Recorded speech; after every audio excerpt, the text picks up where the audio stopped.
वृश्चिक राशीचं या वेळेला लग्नेश हा मंगळ आहे, तो सिंह राशीत दशमत आहे. म्हणजे तुमच्या कर्तृत्वात तुमची अतिशय चांगली वाढ होणार आहे, कार्यकुशलता वाढणार आहे, उत्साह वाढणार आहे, धाडस वाढणार आहे. ह्या सगळ्या होणार आहे. ह्या चांगल्या गोष्टी आहेत, सकारात्मक गोष्टी आहेत. निर्णय घेण्याची क्षमता तुमची चांगली होणार आहे. पण एक लक्षात ठेवा, अति आत्मविश्वास मात्र करू नका. अहंकार हाही तुम्हाला करू नका, असं हे तुम्हाला मी आता हे सांगते आहे.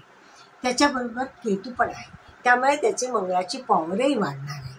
त्यामुळे तुम्ही काम करताना स्वतःची कपॅसिटी ही जरी चांगली असेल तरी खूप आत्मविश्वास म्हणजे अति आत्मविश्वास, ओव्हर कॉन्फिडन्स म्हणतो, ते येऊ देऊ नका.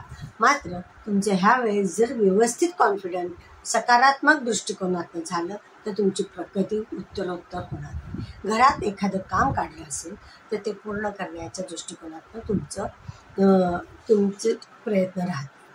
त्याच्यानंतर संततीकडे मात्र लक्ष देणं फार महत्त्वाचं आहे. ते संततीकडे लक्ष द्यायचं म्हणजे ती योग्य मार्गाला आहेत, ते काम करतायत, त्यांचा अभ्यास करतायत, कुठे वेगळ्या वळणारा नाही आहे, ह्याच्याकडे तुम्हाला फार लक्ष द्यावं लागणार आहे. ते याकडे तुम्ही निश्चितच लक्ष द्या. त्याच्यानंतर नोकरी करणाऱ्यांना मात्र हा काळ जरी चांगला असला तरीसुद्धा मुख्यतः जेंट्स लोकांना सांगण्यात येते की तुमच्याविषयी काही गैरसमज होणार नाहीत, या दृष्टिकोनातून तुम्ही काम करा. मुख्यतः स्त्रियांशी वर्तन करताना मात्र 2 हात लांबच राहा, कारण यामध्ये गैरसमज होण्याची शक्यता आहे. जरी तुमच्या मनात काही वाईट नसलं तरी दुसऱ्यांनी पॉझिटिव्ह घेतीलच अशी शक्यता ह्या काळामध्ये नाही आहे. त्यामुळे ती खबरदारी तुम्ही घेतली तर बाकीच्या गोष्टी तुम्हाला काही त्रासदायक जाणार नाही आहेत.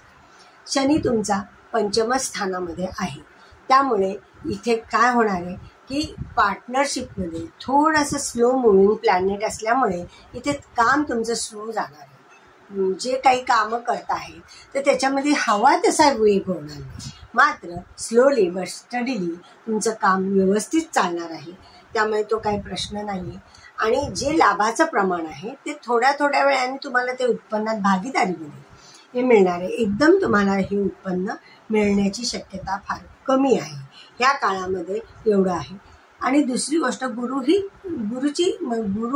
भाग्याची साथ तुम्हाला कमी राहते, म्हणजे जास्त प्रयत्न आणि कमी आउटपुट हे मिळण्याची शक्यता आहे. ती तुमची मनाची तयारीच करा. आणि काम करताना मनाची तयारी ठेवली तर फक्त मॅनेजमेंट आणि नियोजन हे व्यवस्थित ठेवलं तर त्याचीही तुम्हाला काळजी करायला नको.